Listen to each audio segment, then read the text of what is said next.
Inch'Allah, bismillah, walhamdulillah, wassalatu wassalamu ala rasulillah, wa ala alihi wa sahbihi wa man walahu amma ba'd. On commence aujourd'hui le cours numéro 55 dans l'explication du livre de Cheikh al-Islam Ibn Taymiyyah, rahimahullah, al-Furqan, bayna awliya ar-Rahman wa awliya al-Shaytan, avec les commentaires de Cheikh Salih al-Fawzan, hafizahullah ta'ala. Et on est arrivé donc à un point où hier, à la fin, on expliquait que le fondement ou le principe qu'on a clarifié depuis plusieurs cours, c'est que il n'y a personne qui est infaillible, il n'y a personne de qui on doit prendre tout ce qu'il dit et accepter tout ce qu'il fait sans se référer au Coran et à la Sunna. Et c'est ça que le Cheikh il explique maintenant, que même les meilleurs parmi les awliya, on n'a pas le droit de les suivre dans une erreur et qu'ils peuvent se tromper, ils ne sont pas infaillibles. Wa alaykum assalam wa rahmatullahi wa barakatuh. Donc c'est ça la distinction en fait, entre les gens qui suivent réellement les awliya d'Allah et ceux qui suivent les awliya du shaitan. Le Cheikh maintenant Ibn Taymiyyah il dit فتجره مخالفة الرسول صلى الله عليه وسلم وموافقة ذلك الشخص أولا إلى البدعة والضلال وآخرا إلى الكفر والنفاق ويكون له نصيب من قوله تعالى ويوم يعض الظالم على يديه يقول يا ليتني اتخذت مع الرسول سبيلا يا ويلتى ليتني لم أتخذ فلانا خليلا لقد أضلني عن الذكر بعد إذ جاءني وكان الشيطان للإنسان خذولا. Donc le cheikh il explique que je veux juste relire le dernier passage qu'on a lu au dernier cours, il disait فيوافق ذلك الشخص له ويخالف ما بعث الله به رسوله الذي فرض الله على جميع الخلق تصديقه فيما أخبر وطاعته فيما أمر وجعله الفارق بين أوليائه وأعدائه وبين أهل الجنة وأهل النار وبين السعداء والأشقياء فمن اتبعه كان من أولياء الله المتقين وجنده المفلحين وعباده الصالحين ومن لم يتبعه كان من أعدائه الخاسرين المجرمين فتجره مخالفة الرسول صلى الله عليه وسلم وموافقة ذلك الشخص أولا إلى البدعة والضلال وآخره إلى الكفر والنفاق. Donc c'est ça. Le cheikh il explique donc que le fait de contredire le messager sallallahu alayhi wa sallam et d'être en accord avec cette personne que les gens considèrent comme étant un wali. Donc tu mets sa parole au-dessus de la parole du messager et tu contredis le messager d'Allah sallallahu alayhi wa sallam pour suivre cette personne. Donc qu'est-ce que ça amène? Eh bien premièrement ça t'amène à la bid'a et à l'égarement, et à la fin ça t'amène au kufr et au nifaq, à la mécréance et à l'hypocrisie. Et la personne qui agit de cette manière, elle aura une part de la parole d'Allah dans le verset dans Surat al-Furqan, le verset 27 à 29. Et vous allez voir qu'est-ce que Allah subhanahu wa ta'ala mentionne dans ces versets-là. Il dit le jour où l'injuste se mordra les deux mains, il dira hélas pour moi, malheur à moi si seulement j'avais suivi le chemin avec le messager, malheur à moi, hélas, si seulement je n'avais pas pris un tel pour ami. Il m'a en effet égaré, loin du rappel, le Coran, après qu'il me soit parvenu, et le diable déserte l'homme après l'avoir tenté. Donc c'est pour dire, la personne, elle préfère la parole d'un tel qu'elle considère être un wali, et elle délaisse la parole du messager sallallahu alayhi wa sallam, ou bien elle place cette parole de cette personne qui pense être un wali, ou bien que lui il pense que c'est un wali, et il la suit et il contredit le messager sallallahu alayhi wa sallam.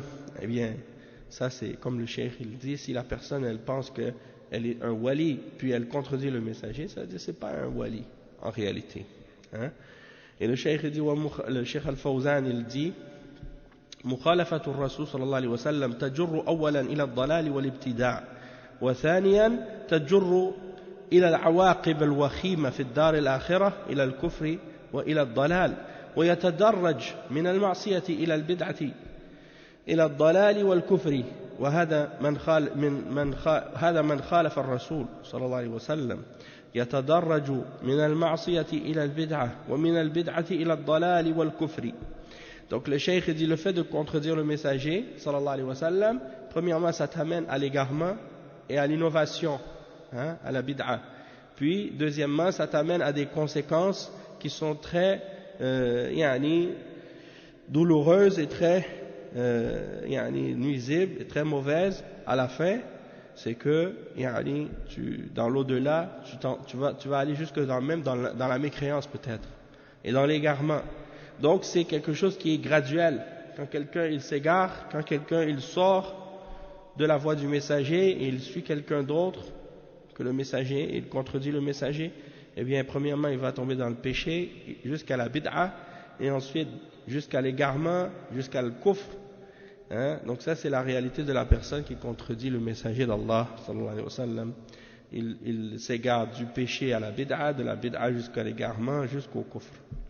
Et il dit وَمَنِ اتَّخَذَ مُطَاعًا غَيْرَ الرَّسُولِ صلى الله عليه وسلم فإن هذه عاقبته ويوم يعض الظالم على يديه هذا من الندم يقول يا ليتني اتخذت مع الرسول سبيلا إذا دخل في النار يوم القيامة يقول هذه المقالة يعض على يديه يقول يا ليتني اتخذت مع الرسول سبيلا يا ويلتى ليتني لم أتخذ فلانا خليلا لقد أضلني هذا الفلان لقد أضلني عن الذكر بعد إذ جاءني وكان الشيطان للإنسان خذولا. هذه العاقبة والعياذ بالله في من عصى الرسول صلى الله عليه وسلم وأطاع غيره ولو كان يزعم أنه ولي لله فإن هذه عاقبته. Donc il dit la personne qui a suivi quelqu'un et qui a obéi quelqu'un d'autre que le messager sallallahu alayhi wa sallam, la conclusion de cette personne-là sera quoi? Sera que, comme Allah il dit dans le verset, le jour où elle va mordre ses deux mains à cause du remords, à cause du remords et à cause des regrets.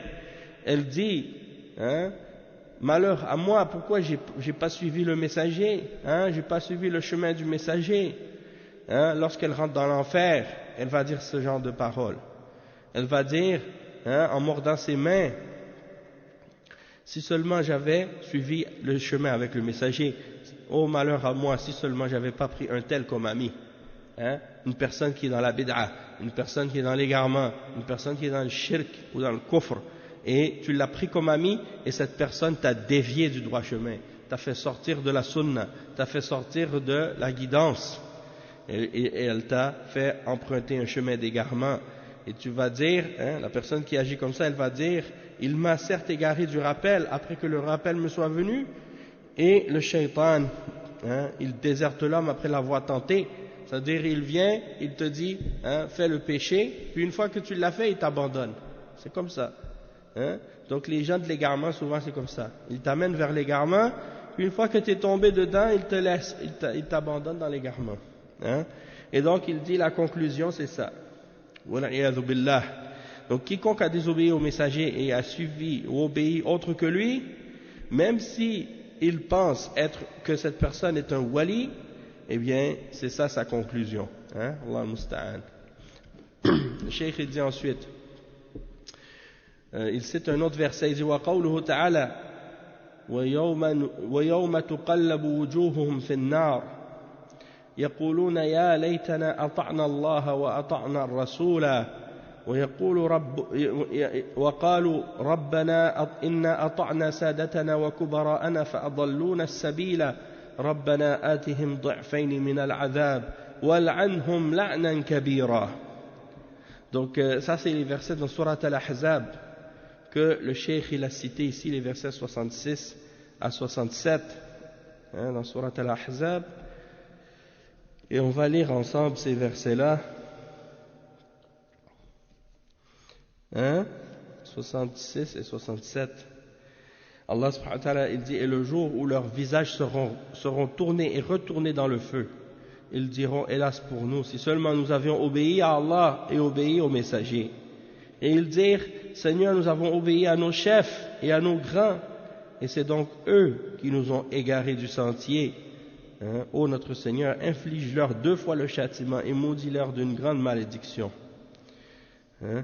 Et Allah, il leur répond, il dit, il dit, oui, non c'est ça, c'est dans un autre verset qu'est-ce que je voulais dire là, mais il dit ensuite, le Cheikh Al-Fawzan, pour expliquer ce verset-là, il dit, هذه أيضا إن الله لعن الكافرين وأعد لهم سعيرا خالدين فيها أبدا لا يجدون وليا ولا ناصيرا يوم تقلب وجوههم في النار يقولون يا ليتنا يعني يتمنون يا ليتنا يقولون يا ليتنا أطعنا الله وأطعنا الرسول عرفوا أن الذي أوقعهم في النار عرفوا خطأهم وعرفوا أن الذي أوقعهم في ذلك هو عدم طاعة الله ورسوله صلى الله عليه وسلم وقالوا ربنا إنا أطعنا سادتنا وكبراءنا أطاعوا العلماء والأمراء وعلماء الضلال والأمراء السادة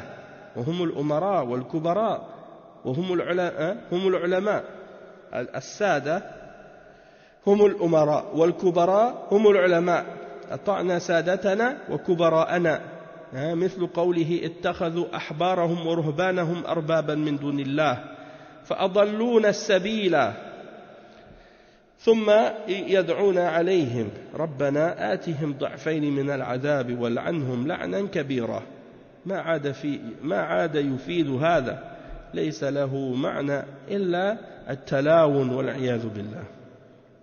Donc le cheikh il explique les versets qu'il a cités, les versets dans le verset 64, du verset 64 au verset 68.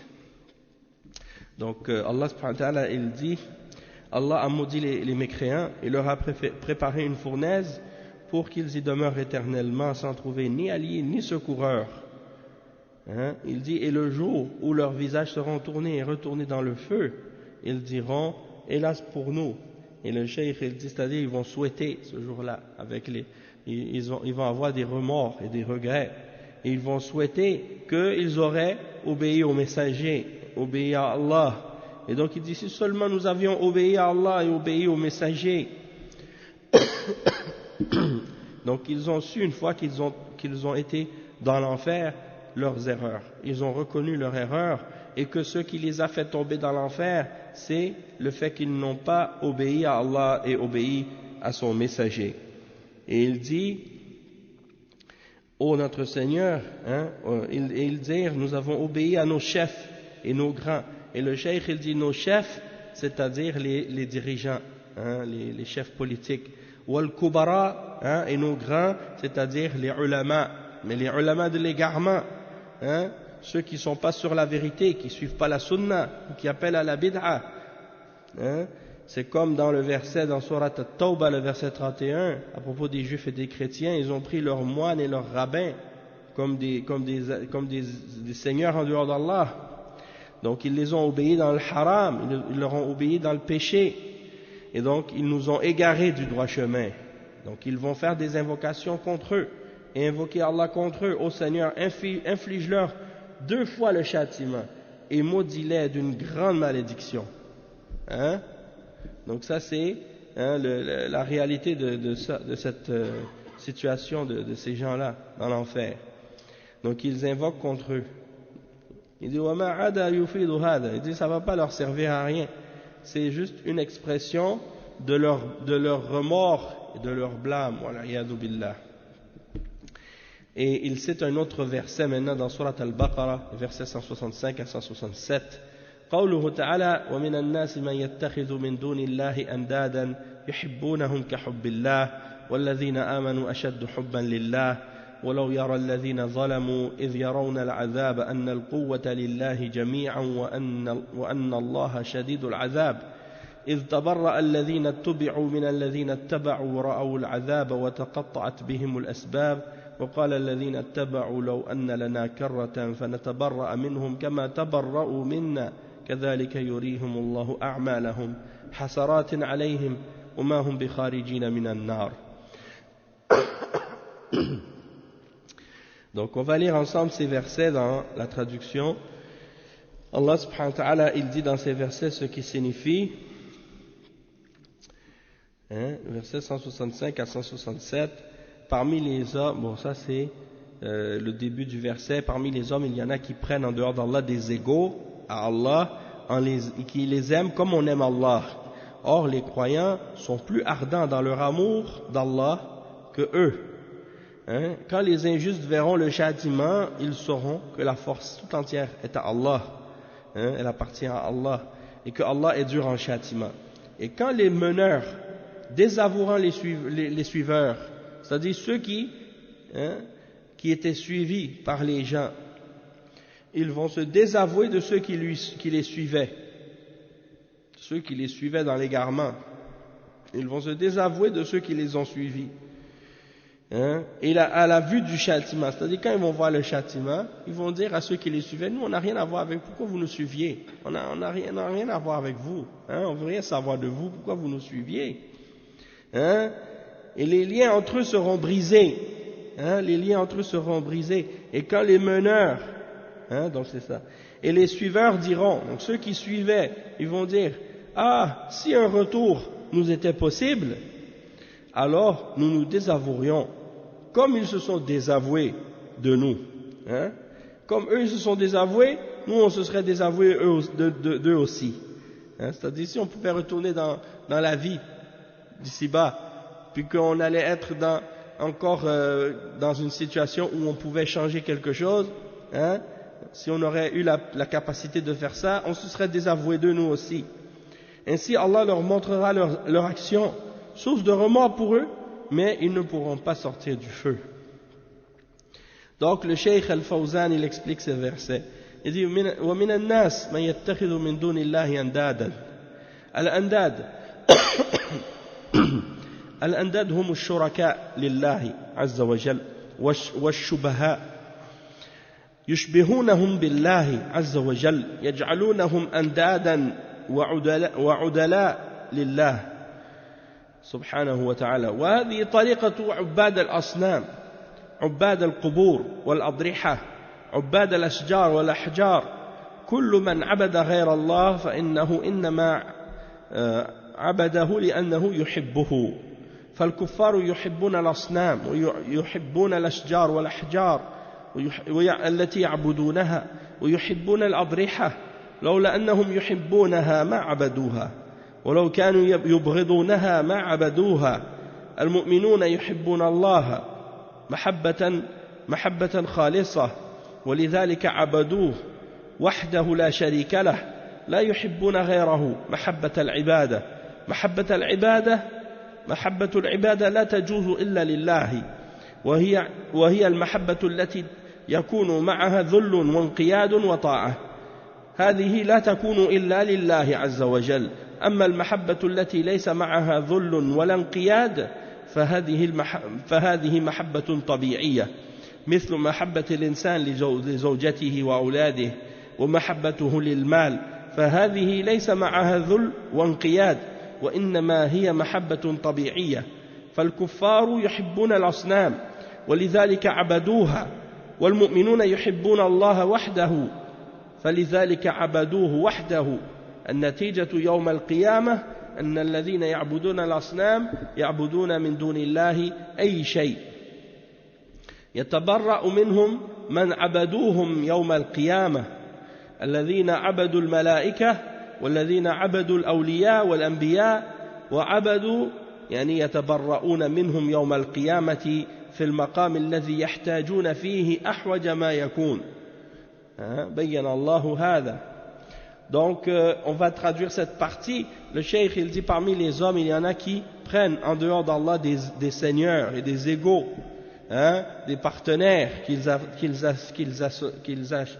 associent à Allah, ou bien des semblables, ou des gens qu'ils comparent à Allah, des créatures qu'ils comparent à Allah, ils font ressembler à Allah, et ils les mettent à égalité avec Allah dans l'adoration qu'ils leur offrent. Hein? Et ça, c'est l'attitude et la méthode des adorateurs des idoles.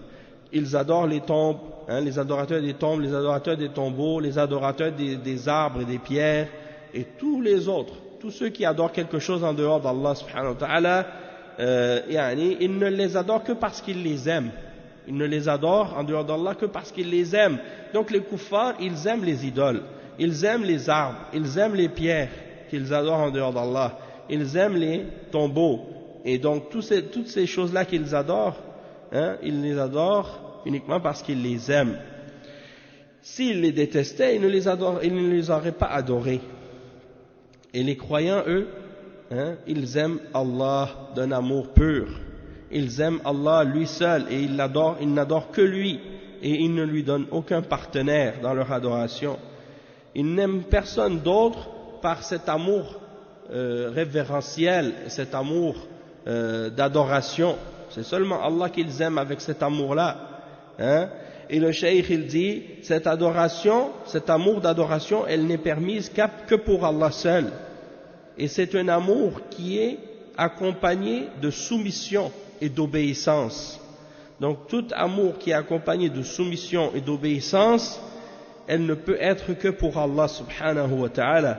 Tandis que l'amour avec laquelle il n'y a pas d'humiliation ou d'humilité et de soumission, alors dans ce cas-là c'est un amour naturel, comme l'amour pour quelqu'un, l'amour que quelqu'un a pour sa femme, l'amour que quelqu'un a pour ses enfants, l'amour que quelqu'un a pour l'argent. Ça c'est l'amour naturel, ça vient pas en contradiction avec l'adoration d'Allah, hein? L'amour naturel, hein, c'est pas un amour qui est conflictuel ou qui a un problème avec la foi ou la religion, non.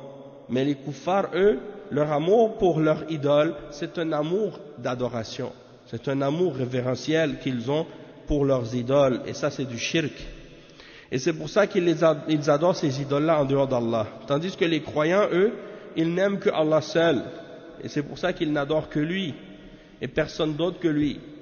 Et le résultat, au jour de la résurrection, c'est que ceux qui adoraient les idoles, ou qui adoraient quelque chose, ou une chose quelconque en dehors d'Allah, eh bien, les choses qu'ils adoraient vont se désavouer d'eux, au jour de la résurrection. Donc ceux qui adoraient les anges, ceux qui adoraient les awliya, ceux qui adoraient les prophètes, eh bien, au jour de la résurrection, ils vont se désavouer d'eux. Ils vont dire, pourquoi vous nous adoriez? On ne vous a jamais ordonné de nous adorer, hein? Et votre adoration, elle est fausse. Et donc, ils vont se désavouer de ceux qui les adoraient dans le moment ou dans la situation dans laquelle ils avaient le plus besoin, hein, de leur support et de leur aide. Et Allah subhanahu wa ta'ala, il explique ça dans le verset, dans plusieurs versets dans le Coran. Et le cheikh, il cite certains de ces versets-là.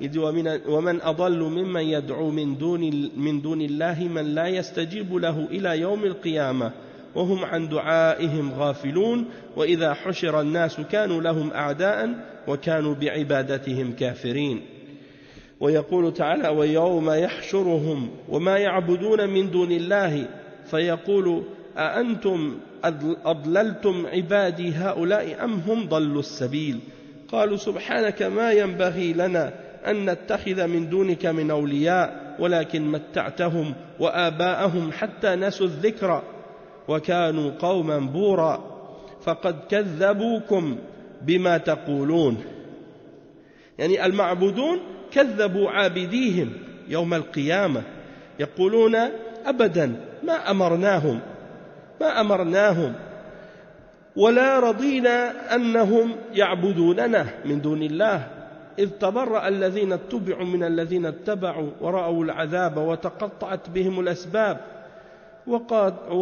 وقال الذين اتبعوا لو أن لنا كرة أي رجوعا إلى الدنيا يتمنون لو أن لنا كرة فنتبرأ منهم كما تبرأوا منا كذلك يريهم الله أعمالهم حسرات عليهم وما هم بخارجين من النار والعياذ بالله هذا المآل هذه العاقبة لمن أطاعوا غير الرسول صلى الله عليه وسلم هذا مآلهم يوم القيامة ولذلك يقول قائلهم Ya laytani ittakhadhtu ma'a ar-rasuli sabila. Donc le cheikh il dit, Allah subhanahu wa ta'ala il mentionne dans le verset 5 à 6 dans Surat Al-Ahqaf, et qui est plus égaré que celui qui invoque en dehors d'Allah celui qui ne peut pas lui répondre jusqu'au jour de la résurrection, et qui sont insouciants et indifférents de leurs invocations. Et lorsque les hommes seront ressuscités, ils seront leurs ennemis, et vont renier l'adoration qu'ils leur vouaient. C'est-à-dire ils vont renier l'adoration qu'ils leur ont vouée. C'est-à-dire que ces choses que ces mouchriquines adoraient en dehors d'Allah, eh bien, eux-mêmes vont se désavouer d'eux et vont renier l'adoration qu'ils leur offraient. Et le cheikh il explique ensuite un autre verset. Ce verset-là, c'est le 5 et 6 dans Surat Al-Ahqaf, et l'autre c'est dans Surat Al-Furqan, les versets 17 à 19. Le verset 17 à 19 dans Surat Al-Furqan, je vais le lire de la traduction. Allah subhanahu wa ta'ala, il dit, et le jour où il les rassemblera, eux et ceux qu'ils adoraient en dehors d'Allah, il dira, est-ce vous qui avez égaré mes serviteurs que voici, ou ont-ils eux-mêmes perdu le sentier? Ils diront, gloire à toi. Il ne nous convenait nullement de prendre en dehors de toi des patrons protecteurs, mais tu les as comblés de jouissance, ainsi que leurs ancêtres, au point qu'ils ont oublié le livre du rappel, le Coran, et ils ont été des gens perdus. Ils vous ont démenti, et ce que vous dites, c'est-à-dire que ceux qui faisaient le shirk et qui adoraient d'autres que Allah, Allah va demander à ceux qu'ils adoraient en dehors d'Allah, est-ce que c'est vous qui avez ordonné à ces gens-là de vous adorer? Et eux, ils vont dire non, jamais, on n'a jamais ordonné ça à ces gens-là. On leur a jamais dit ça. Et Allah subhanahu wa ta'ala va leur dire faqad kadhabukum bima taqulun. Ils vous ont démenti dans ce que vous dites. Donc le cheikh il dit les objets que vous adoriez, ou les choses ou les personnes que vous adoriez en dehors d'Allah vont démentir le shirk que vous faisiez au jour de la résurrection. Et ils vont dire, jamais on a ordonné à ces gens-là de nous adorer, et on n'a jamais été satisfait qu'ils nous adorent en dehors d'Allah. Et c'est ça l'exemple de ce que Allah subhanahu wa ta'ala dit dans les versets dans Surat Al-Baqarah, lorsque ceux qui ont été suivis vont se désavouer de ceux qui les ont suivis, et lorsqu'ils vont voir le châtiment, et tous les liens avec eux vont être coupés, et ceux qui ont suivi vont dire, et si seulement on avait la chance de revenir encore une fois dans la dunya, ils souhaitent que s'ils pouvaient revenir pour se désavouer de ceux qu'ils ont adorés, de la même manière que eux se sont désavoués d'eux, et c'est ainsi que Allah subhanahu wa ta'ala leur montre leurs œuvres et leurs actions comme étant une source de remords contre eux au jour de la résurrection, et ils ne sortiront jamais de l'enfer, wal-iyadhu billah. Et c'est ça donc leur destinée et leur destination, et c'est ça la conclusion de ce qu'ils ont fait.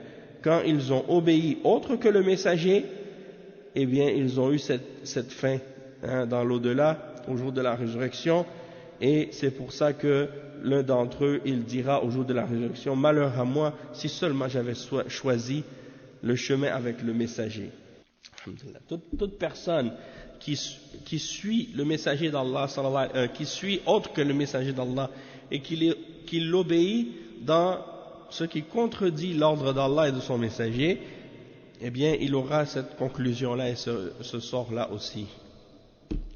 Et le cheikh il dit وَهَؤُلَاء مُشَابِهُونَ لِلنَّصَارَى الَّذِينَ قَالَ اللَّهُ تَعَالَى فِيهِمْ اتَّخَذُوا أَحْبَارَهُمْ وَرُهْبَانَهُمْ أَرْبَابًا مِنْ دُونِ اللَّهِ والمسيح ابن مريم وما أمروا إلا ليعبدوا إلها واحدا لا إله إلا هو سبحانه عما يشركون.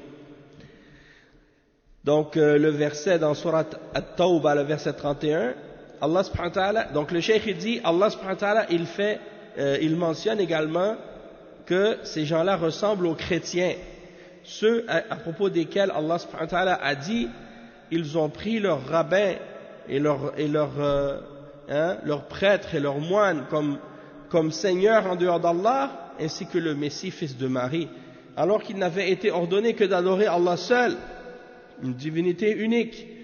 Rien ne mérite d'être adoré excepté lui. Gloire à lui de ce qu'ils lui associent, et du shirk qu'ils font, qu'ils soient purifiés de ce shirk. Et le Cheikh Al-Fawzan, il dit هؤلاء الذين يتخذون الأولياء والصالحين يتخذونهم أولياء معبودين لا يناقشونهم في شيء ويطيعونهم طاعة عمياء هؤلاء لهم شبه بالنصارى الذين اتخذوا أحبارهم ورهبانهم أربابا من دون الله والمسيح ابن مريم الأحبار العلماء والرهبان هم العباد اتخذوهم أربابا من دون الله ومعنى هذا أنهم سجدوا لهم. ما معنى هذا أنهم سجدوا لهم وأنهم ذبحوا لهم وأنهم لا، بل كما بين الرسول صلى الله عليه وسلم أنهم أحلوا لهم الحرام فاستحلوه وحرموا عليهم الحلال فحرموه فهذه عبادتهم. وما أمروا إلا ليعبدوا إلها واحدا لا إله إلا هو سبحانه عما يشركون، فدل على أنه لا يجوز طاعة العلماء والأمراء والأنبياء، حتى الأنبياء لا يجوز أنهم يتخذونهم أربابا من دون الله، حتى الأنبياء لا يتخذون أربابا من دون الله. فالنصارى اتخذوا المسيح ربا فقالوا إنه ابن الله تعالى الله عما يقولون، الربوبية خاصة لله سبحانه وتعالى. Donc le cheikh il explique que ceux-là qui prennent les awliya et les salihin et les hommes pieux et les saints et les gens qui sont rapprochés d'Allah, ils les prennent comme des objets d'adoration, ils les adorent en dehors d'Allah, ils les obéissent de façon absolue, ils ne discutent rien de ce qu'ils ordonnent, tout ce qu'ils disent ils l'acceptent, ils ne discutent rien, ils débattent rien, ils obéissent d'une obéissance aveugle à tout ce qu'ils disent. Ils disent, ces gens-là, ils ont une ressemblance avec les chrétiens ils sont comme ça, avec leurs prêtres, avec leurs évêques, avec le pape. Quand ils disent quelque chose, ils n'ont pas de mots à dire, ils discutent jamais, ils obéissent aveuglément. Le prêtre a dit, c'est la vérité absolue. C'est comme si le prophète avait parlé pour eux. Et beaucoup de chrétiens comme ça, tu leur dis, subhanallah, c'est le prêtre qui l'a dit, donc on doit l'accepter, on doit croire. Et ma grand-mère, elle était comme ça. Quand je lui expliquais, je dis, il y a un seul Dieu, il ne faut pas adorer Jésus. Jésus, c'est un être humain, c'est un prophète. Il n'a jamais ordonné de l'adorer. Il a dit, nous, on croit en ça, c'est un mystère. Le prêtre, il nous l'a dit, donc on l'accepte. Oui, c'est un mystère. Le prêtre, il a dit que c'est un mystère, on doit l'accepter. Il ne se pose pas de questions. Un musulman, peu importe qui, même si c'est le plus grand cheikh, le plus grand alim au monde, s'il dit quelque chose, tu lui dis, donne-moi le dalil. Où est-ce que Allah a dit ça? Où est-ce que le prophète sallallahu alayhi wa sallam a dit ça? Tu lui demandes la preuve. Tandis que les chrétiens, non. Le prêtre l'a dit, ça y est. Ben, il ne va même pas mentionner un verset. Il ne va même pas mentionner quelque chose, une référence dans la Bible ou quoi. Non, même pas besoin. Il dit ça, lui-même, il dit, ça y est. Ça veut dire que c'est la vérité pour eux. Et donc, il y a parmi des musulmans qui sont comme, ils agissent comme les chrétiens. Et ils ont cette ressemblance-là avec eux. C'est Adi ibn Abi Hatim. Adi ibn Hatim, pardon. Donc, le cheikh, il va le citer cet exemple-là. Le cheikh, il dit, ces gens-là, ils ont une ressemblance avec les chrétiens. Il dit, Al-Ahbar, c'est les ulama, et Ar-Ruhban, c'est les adorateurs. Et eux, les chrétiens, ils ont pris leurs moines et leurs prêtres et leurs moines et leurs rabbins comme des seigneurs en dehors d'Allah. Il dit, qu'est-ce que ça veut dire? Est-ce que ça veut dire qu'ils se prosternaient à eux ou qu'ils leur faisaient des du'as ou qu'il il faisait des sacrifices pour eux ou des choses comme ça. Non. Comme le prophète sallallahu alayhi wa sallam l'a expliqué à Adi ibn Hatim, c'est pas par le fait de se prosterner devant eux ou des choses comme ça qu'il les adorait, mais c'est en considérant que ce que eux déclarent haram de ce que Allah a rendu halal, il le rendait haram. Ou bien s'ils rendaient quelque chose haram, si eux ils rendaient quelque chose haram parmi les choses que Allah a permis, eux ils le rendaient haram, ou si quelque chose qui était haram et que eux avaient rendu halal, ils le rendaient halal. Quelque chose que Allah a déclaré halal, eux ils l'ont rendu haram, eux ils le déclarent haram. Donc ça veut dire qu'ils les suivent aveuglément dans la religion, même lorsqu'ils vont en contradiction avec le livre. Et ils savent qu'ils contredisent le livre et ils les suivent malgré tout dans la contradiction de leur livre. Donc ça c'est, le prophète sallallahu alayhi wa sallam a dit, c'est comme ça que vous les adoriez en dehors d'Allah, et c'est ça le shirk que vous faisiez avec eux. Et parmi les gens aujourd'hui qui sont musulmans, il y en a qui agissent comme ça avec leurs shuyukh, avec leurs cheikhs, avec leurs marabouts ou avec leurs imams, ou bien avec d'autres personnes comme ça. Le cheikh il dit quelque chose, c'est contraire au Coran, c'est contraire à la sunna, mais c'est pas grave pour eux. On leur obéit et on les suit aveuglément, même s'ils contredisent le Coran, même s'ils contredisent la sunna. Donc ça rentre dans le shirk. Ça fait partie de les prendre pour des égaux en dehors d'Allah. Et il dit, et même le prophète Isa ibn Maryam, on n'a pas le droit de le prendre comme un seigneur ou un égal avec Allah. Le cheikh il dit, ça c'est la preuve qu'il n'est pas permis d'obéir aux ulama, d'obéir aux dirigeants, d'obéir même aux prophètes. Il dit même les prophètes c'est pas permis de les prendre comme des égaux avec Allah et des seigneurs de les prendre comme des seigneurs avec Allah. Même les prophètes et les chrétiens, eux, ils ont pris Jésus, le fils de Marie, ils l'ont pris comme un égal avec Allah, comme un seigneur qu'ils adorent en dehors d'Allah, et ils disent que c'est le fils d'Allah. Donc on sait que la Rububiya c'est spécifique à Allah, on n'a pas le droit de la donner à quiconque autre que Allah. Ça c'est une question, c'est que en fait, chaque musulman, il doit croire dans son cœur que ce qui est halal, c'est ce que Allah a rendu halal. Et ce qui est haram, c'est ce que Allah a déclaré haram. Qu'est-ce que les hommes ont changé qu'est-ce que les hommes ont voulu déclarer halal ou haram selon leurs propres lois, ou selon les systèmes, ou les constitutions, ou quoi? Qu'est-ce qu'ils ont écrit eux-mêmes avec leurs mains? On ne doit pas croire en ça. On n'a pas le droit de croire en ça. Parce que ça, c'est des choses qui sont en contradiction avec ce que Allah a révélé. Le musulman, il ne tient pas compte de ce que les hommes ont écrit comme loi avec leurs mains. Ça, ce n'est pas des lois qui sont valables pour les croyants. Ça, c'est des lois pour les kuffars. C'est les kuffars qui croient en ces lois-là. Et le musulman, il n'a pas le droit de croire en une loi qui contredit le Coran et la Sunna. D'accord? Donc, que ce soit des gens qui croient en des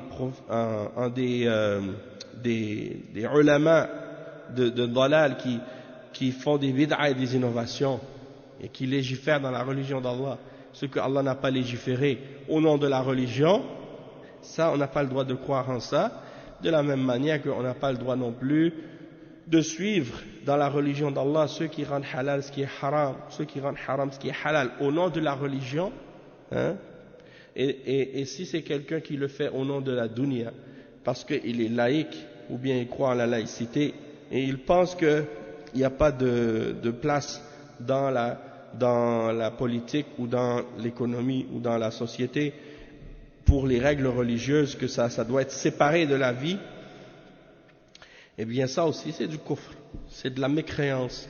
Et celui qui croit en la laïcité, il ne peut pas être musulman. Et celui qui est musulman, il ne peut pas être laïque. C'est comme le feu et l'eau, c'est deux choses qui ne peuvent pas se mélanger. Mais il y a des musulmans qui sont tellement ignorants de la réalité de l'islam qu'ils pensent qu'on peut être musulman et laïque en même temps, ou qui pensent qu'on peut être musulman et communiste en même temps, ou qui pensent qu'on peut être musulman et socialiste en même temps, ou qui pensent qu'on peut être musulman et athée en même temps. J'ai entendu ça dernièrement, j'arrivais même pas à croire. Comment quelqu'un peut penser qu'on peut être musulman et athée en même temps? C'est comme, ça c'est quelqu'un, ses neurones sont brûlés, je pense. Hein? Oui, exact. Bon, c'est cette catégorie de personnes-là qui pensent que l'islam c'est juste une culture ou quelque chose de folklorique. Ça veut dire que parce que tu es né musulman, donc c'est ton héritage culturel, folklorique, et même si tu n'y crois pas, tu es quand même musulman. Hein? Comme si c'était une maladie héréditaire dont tu as hérité, puis tu peux plus te guérir ou t'en débarrasser. Hein? Donc tu es musulman malgré toi, hein? Même si tu veux pas l'être. Non, ça c'est pas vrai. Ça c'est parce que c'est des gens qui n'ont rien compris à l'islam. L'islam c'est avant tout une croyance. C'est une aqida. Et si tu n'y crois pas, tu n'es pas musulman. Hein? Il n'y a rien qui peut te sauver de l'enfer si tu n'as pas cru en l'islam. Disons qu'il y a une grande partie des musulmans qui ont peut-être dévié dans certains aspects. C'est un fléau, malheureusement, Allah musta'an. Et surtout ceux-là qui ont ouvert des mosquées maintenant, tu te demandes si c'était pour des buts politiques ou bien si c'est pour adorer Allah réellement. Parce que quand tu entends les discours de certains imams, on se demande si on n'est pas en train d'écouter les bulletins de nouvelles ou bien si on est en train d'entendre autre chose, parce qu'ils ne parlent pas de l'islam. Hein? Ils ne parlent pas selon le Coran et la Sunna, malheureusement. Et comme je disais dans la khutbah aujourd'hui, hein, l'exemple de la parole de Jabir, radiyallahu anhu, quand les Ansar sont venus à Makkah, puis ils ont dit au messager d'Allah, on va te supporter, on va te défendre dans la propagation du tawhid et de l'islam. Eh bien, on voit cet exemple de la part des Ansar, elle était claire. Hein? Ils ont dit, Ya Rasulallah, on croit en toi, on va accepter ta religion, on te donne la bay'a, pour qu'est-ce que tu nous ordonnes, on t'obéit, on te suit, et tu vas transmettre le message d'Allah. Hein? Et c'est comme ça qu'il faut faire. C'est pas comme commencer à vouloir faire des compromis. Les Ansar, ils sont pas venus voir le prophète sallallahu alayhi wa sallam pour lui dire, bon, écoute, on va t'accepter, sauf que tu dois pas parler de ça. Tu dois pas dire les mouchrikines, qu'est-ce qu'ils adorent, c'est faux. Il faut que il faut accepter toutes les différentes idoles. Sinon, on ne peut pas te protéger. Non. Aujourd'hui, c'est comme ça maintenant. Ils veulent dire aux imams, bon, écoutez, vous pouvez me prêcher, vous pouvez enseigner, mais il ne faut pas critiquer les autres croyances. Il ne faut pas critiquer les autres religions. Il ne faut pas critiquer les idoles. Il ne faut pas critiquer les sectes. Ajib. Ça veut dire que c'est une autre religion, c'est pas l'islam ça. Qu'est-ce que eux ils enseignent ces gens-là? Nasallallahu al-afiyah. Ouais, on a déjà expliqué ça. Les sectes, soit qu'elles sont complètement en dehors de l'islam, ou soit qu'elles sont à l'intérieur de l'islam, mais qu'elles ont des déviations et des égarements. Et dans le premier cas, si elles sont en dehors de l'islam, elles seront dans l'enfer pour l'éternité, mais si elles sont dans un égarement qui est moindre que la mécréance ou le shirk majeur, dans ce cas-là, elles sont sous la menace du châtiment d'Allah. Non, ça c'est du kufr clair. Ils disent, il y a des soufis qui disent des paroles comme ça, même dans Al-Ghazali, il a mentionné des paroles comme ça. Il a dit, il y en a parmi les soufis, par exemple, Al-Ghazali, il a mentionné ça dans son livre Ihya Ulumuddin, je pense. Il dit dans un endroit, pourquoi tu n'étais pas allé voir le cheikh ou quelque chose comme ça? Il a dit non, mais j'étais occupé à faire le dhikr d'Allah. Alors il lui a répondu, il a dit tu t'es laissé distraire du cheikh par Allah, ou quelque chose dans ce sens-là. Yani, c'est comme une parole vraiment grave. Tu dis comment ils peuvent dire des paroles pareilles? Allah al-Musta'an. Donc le cheikh il dit وفي المسند وصححه الترمذي عن عدي بن حاتم c'est ça le hadith في تفسيره هذه الآية لما سأل النبي صلى الله عليه وسلم عنها فقال ما عبدوهم فقال النبي صلى الله عليه وسلم أحلوا لهم الحرام وحرموا عليهم الحلال فأطاعوهم كانت هذه عبادتهم إياهم ولهذا قيل في مثل هؤلاء إنما حرموا الوصول بتضييع الأصول فإن أصل الأصول تحقيق الإيمان بما جاء به الرسول صلى الله عليه وسلم.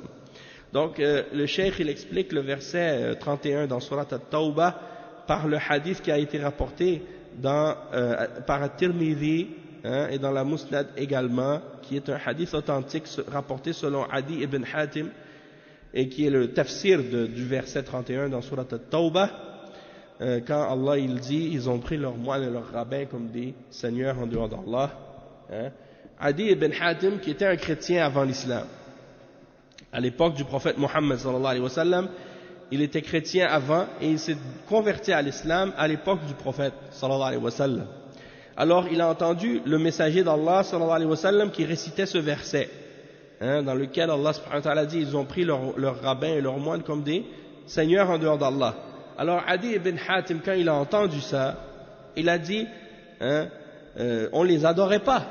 On ne les adorait pas les moines et les rabbins. C'est-à-dire, lui il a pensé que ça voulait dire on ne se prosternait pas à eux, on ne leur faisait pas des adorations. Et le prophète sallallahu alayhi wa sallam leur a répondu en disant n'est-ce pas qu'ils ont rendu haram ils ont rendu halal ce qui est haram et ils ont rendu haram ce qui est halal pour vous et vous les avez obéis là-dedans? C'était ça votre adoration pour eux. C'était ça votre adoration pour eux, de leur obéir dans le fait de rendre halal ce qui est haram ou de rendre haram ce qui est halal. Et le cheikh il dit c'est pour ça que on a dit à propos de ces gens-là que ils ont été privés d'arriver à leur objectif parce qu'ils ont complètement perdu les fondements de la religion. Et la base de tous les fondements, c'est de réaliser et de concrétiser la foi en ce que le messager d'Allah sallallahu alayhi wa sallam a amené. Et le Cheikh Al-Fawzan il fait deux commentaires par rapport à ce passage-là. Le premier, il dit أطاعوهم في تحليل الحرام وتحريم الحلال فالتحليل والتحريم حق لله عز وجل لا يجوز لأحد أن يحلل ويحرم بدون دليل من الكتاب والسنة. من حرم شيئا أو أحل شيئا بدون دليل من الكتاب والسنة فقد شارك الله في ربوبيته لأن هذا من حق الربوبية. Donc le cheikh il dit ils leur ont obéi dans le fait de rendre halal et dans le fait de rendre halal le haram ou dans le fait de rendre haram ce qui est halal. Et il dit le fait de rendre halal et le fait de rendre haram quelque chose, ça c'est un droit exclusif d'Allah subhanahu wa ta'ala. Il n'est pas permis à quiconque de rendre halal ou de rendre haram quoi que ce soit sans une preuve venant du Coran ou de la Sunna. Et donc quiconque veut interdire quelque chose ou rendre licite quelque chose sans preuve du Coran et de la Sunna, alors il s'est associé à Allah dans sa seigneurie et dans sa seigneurie et dans sa rububiyya. Et la rububiyya c'est un droit exclusif d'Allah. Donc c'est comme s'il veut se mettre à égalité avec Allah subhanahu wa ta'ala en rendant halal ce qui est haram ou en rendant haram ce qui est halal. Et le cheikh il dit également قيل في هؤلاء الذين أطاعوا الأحبار والرهبان والعباد والأولياء حرموا الوصول أو حرموا الوصول لأنهم ضيعوا الأصول ولأن الأصول هي طاعة الله ورسوله واتباع الكتاب والسنة. هذه هي الأصول ولما ضيعوها حرموا الوصول إلى الله ولهذا من الحكمة يقولون من ضيع الوصول حرم الوصول. Le cheikh dit que ces gens-là qui ont obéi à leurs rabbins, à leurs moines, à leurs adorateurs et à leurs awliya, à leurs saints, ils ont été privés d'arriver à leur objectif ou à leur but dans la religion parce qu'ils ont perdu les fondements et les bases de la religion. Et les bases c'est quoi? C'est l'obéissance d'Allah et de son messager, et de suivre le Coran et la Sunna. Et il dit ces fondements-là, puisqu'ils les ont perdus, eh bien ils ont été privés d'arriver à Allah subhanahu wa ta'ala.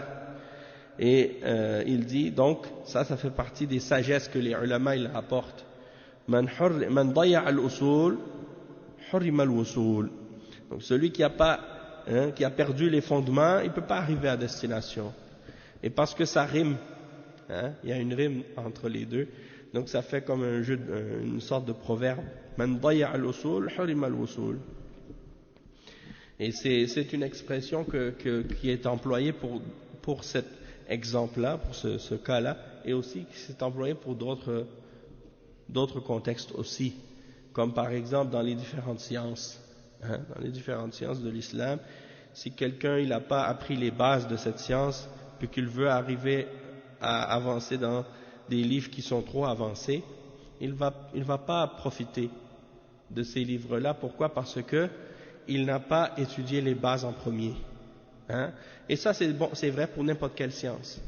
C'est vrai même pour les sciences de la dunya.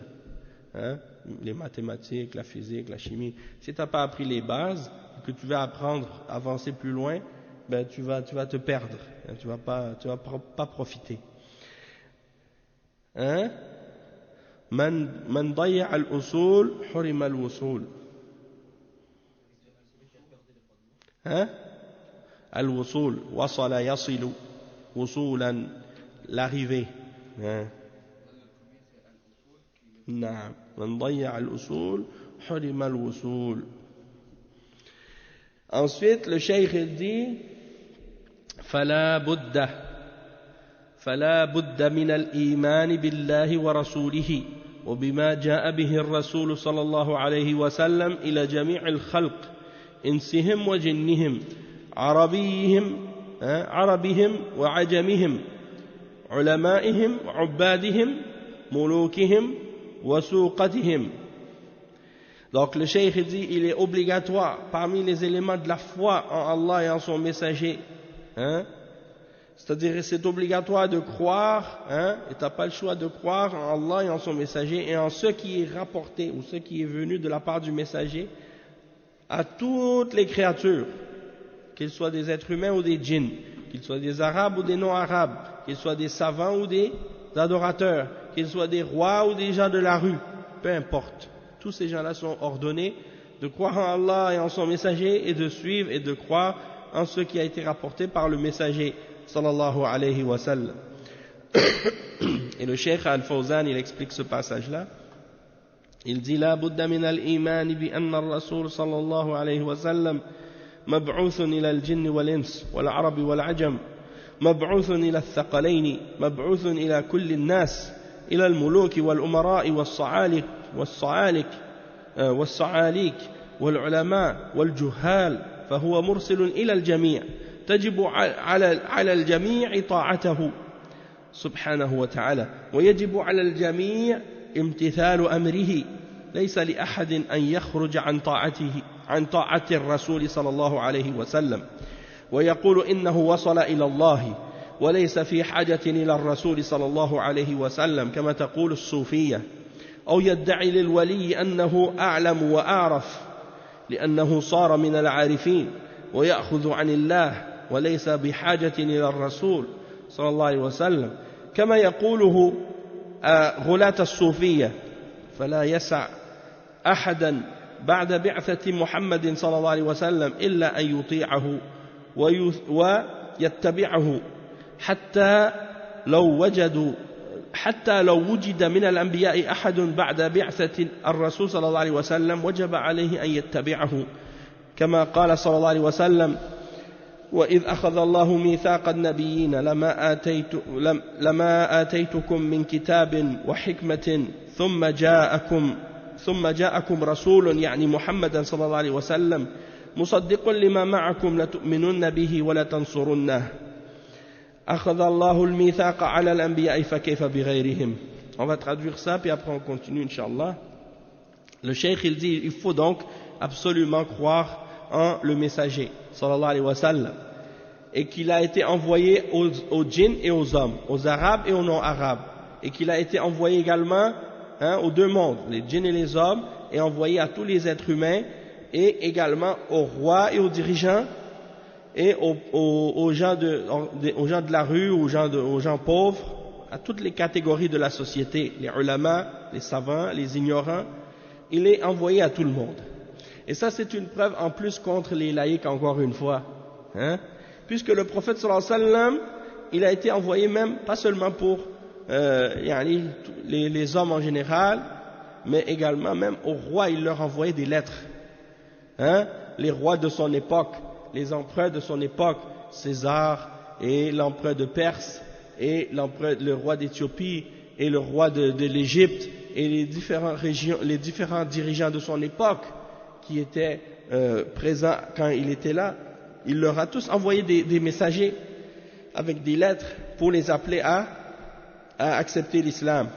C'est la preuve que la religion de l'islam, elle est au-dessus de la politique des hommes et au-dessus des lois des hommes, et que le prophète sallallahu alayhi wa sallam, même les dirigeants de son époque, il les a appelés à se soumettre à Allah et à obéir à la révélation.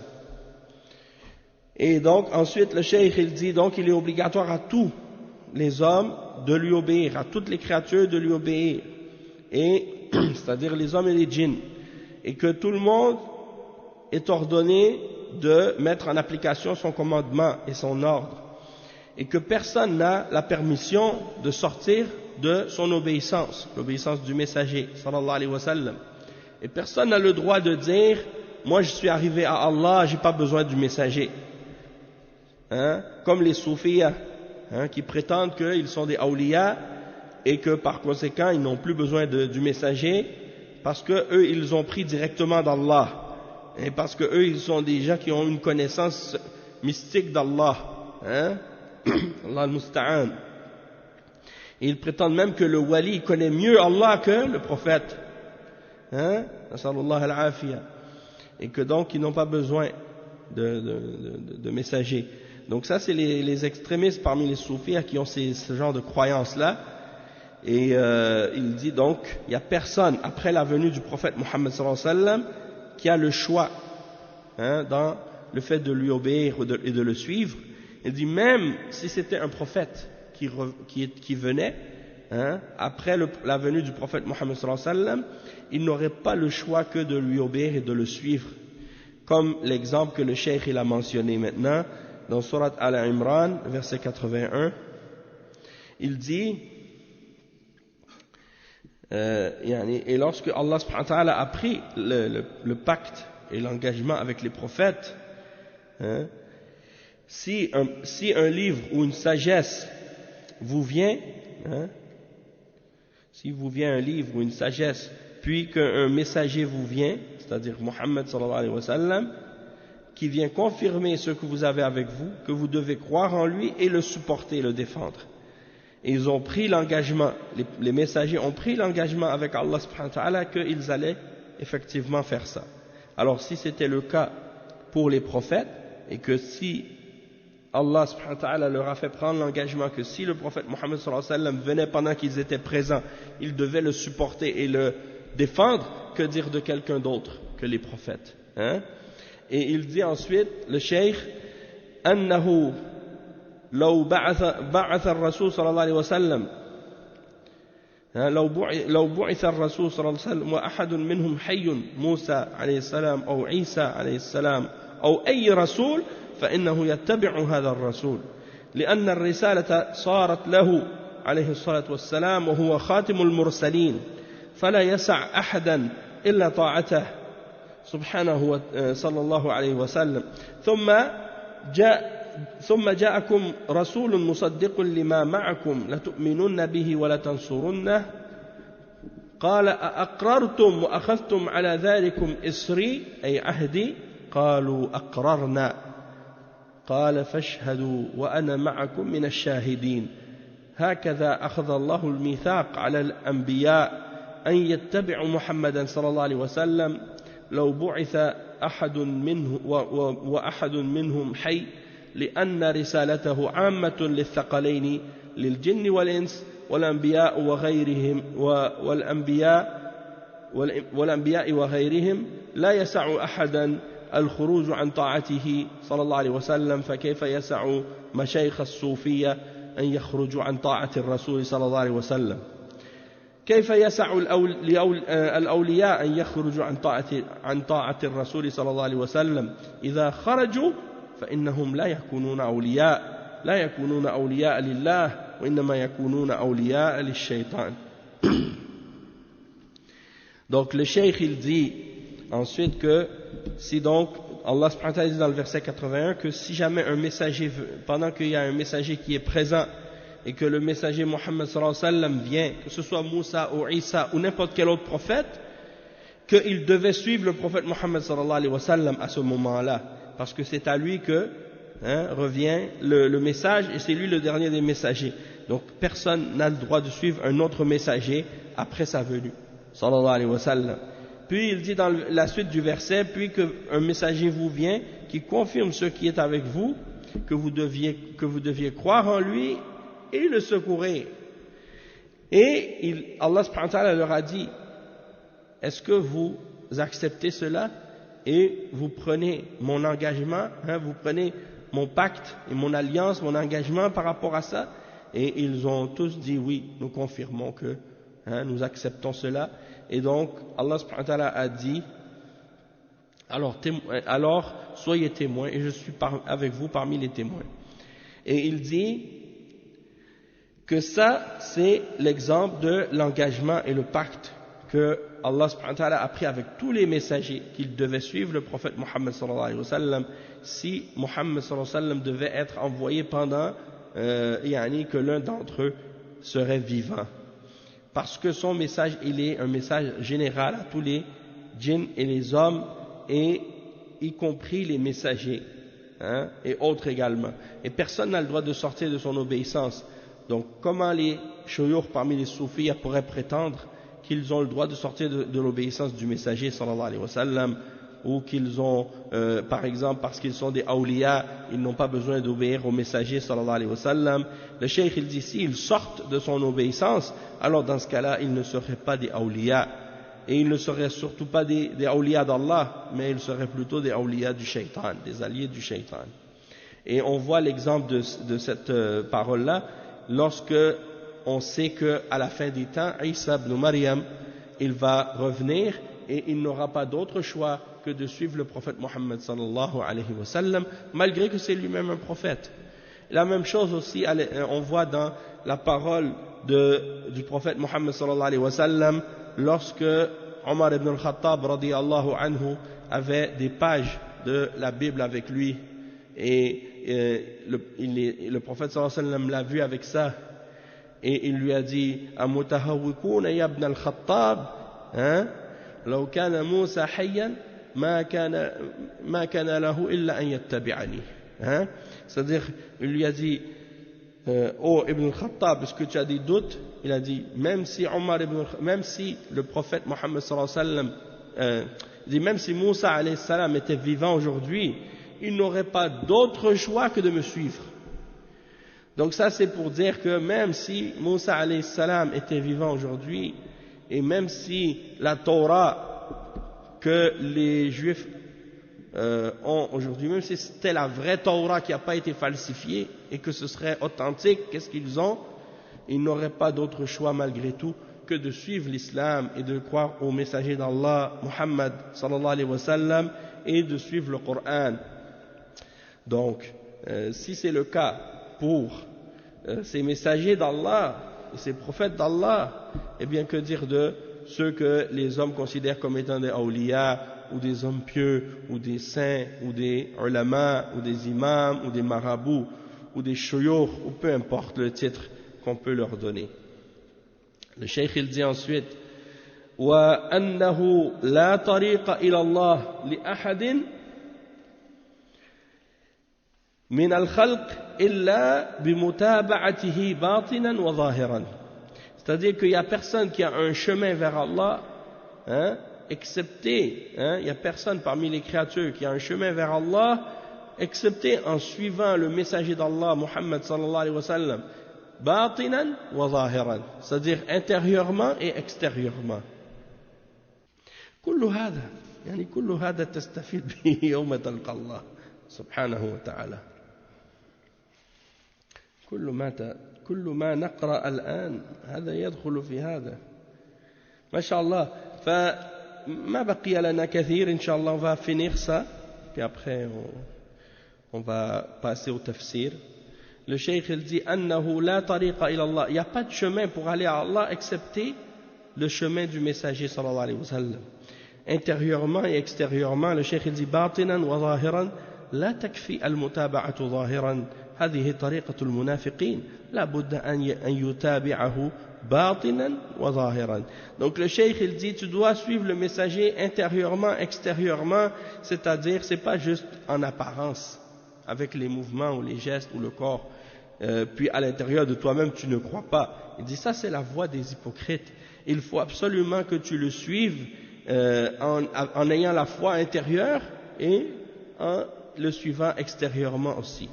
Et il dit ensuite حتى لو أدركه موسى وعيسى وغيرهما من الأنبياء لوجب عليهم اتباعه كما قال تعالى وإذ أخذ الله ميثاق النبيين لما آتيتكم من كتاب وحكمة ثم جاءكم رسول مصدق لما معكم لتؤمنن به ولتنصرنه قال أأقررتم وأخذتم على ذلكم إصري قالوا أقررنا قال فاشهدوا وأنا معكم من الشاهدين فمن تولى بعد ذلك فأولئك هم الفاسقون. Et le cheikh il dit, il explique la fin de ce verset فمن تولى بعد ذلك فأولئك هم الفاسقون, يعني بعد أخذ هذا العهد من تولى فأولئك هم الفاسقون أي الخارجون عن طاعة الله سبحانه وتعالى كل الأنبياء على هذا. Donc il dit par rapport au verset qu'on a mentionné tout à l'heure, il dit même si le prophète sallallahu alayhi wa sallam avait rencontré Moussa ou Isa ou un autre parmi les prophètes, il n'aurait pas eu d'autre choix que d'obéir au prophète Mohammed sallallahu alayhi wa sallam et de le suivre. Et dans le verset, on voit qu'à la fin, Allah subhanahu wa ta'ala, il dit, et quiconque se détourne après avoir pris cet engagement-là, alors ceux-là sont les pervers, sont les pécheurs. Et le cheikh il dit à ce sujet-là, c'est-à-dire ils sont sortis de l'obéissance d'Allah subhanahu wa ta'ala après avoir pris cet engagement-là, s'ils se détournent par la suite. Hein? Et ça, cet engagement-là, elle a été prise même par les prophètes d'Allah. Hein? Elle a été prise par les prophètes d'Allah. Donc ça veut dire tous ceux qui sont moindres que les prophètes sont encore plus touchés ou concernés, si on veut, par ce point-là. On va s'arrêter ici pour aujourd'hui.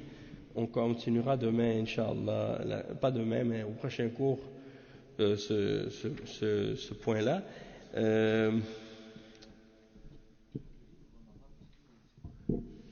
Oui, c'est-à-dire le livre de base, là, le livre. Oui, je te l'enverrai sur le groupe, Inch'Allah. Celui-là, il n'est pas en PDF. Mais le texte le livre de Ibn Taymiyyah, Al-Furqan, Bayna Awliya Ar-Rahman wa Awliya Ash-Shaytan, on le trouve facilement sur Internet. Oui, en PDF. Et le cheikh ensuite, il va citer un verset les versets dans Surat An-Nisa, le verset 60 à 65, puis il va faire le tafsir de ces versets-là. Et il prend plusieurs pages pour l'expliquer. Vous voyez, 1, 2, 3, 4, 5, 6, 7, 8. Presque 8 pages juste pour expliquer ces versets, 4 versets. Donc c'est pour dire que ça va être une longue explication. C'est pour ça que je me suis arrêté ici, pour qu'on puisse commencer le prochain cours avec cet tafsir de ces versets-là. Et c'est ce qui est intéressant avec les livres de Ibn Taymiyyah, c'est ça, c'est que à la fin ça devient comme un tafsir. Pourquoi? Parce que il énumère plein de versets les uns après les autres, et c'est tous des versets qui clarifient des points qui ont rapport avec les fondements de la religion. Donc ça devient vraiment important de bien les comprendre hein. Et c'est ça qui est intéressant avec les livres d'Ibn Taymiyyah, surtout quand tu les lis, parce que il y a que des versets, que des hadiths, et c'est presque ça tout au long du livre. Donc il y a que du ilm yani.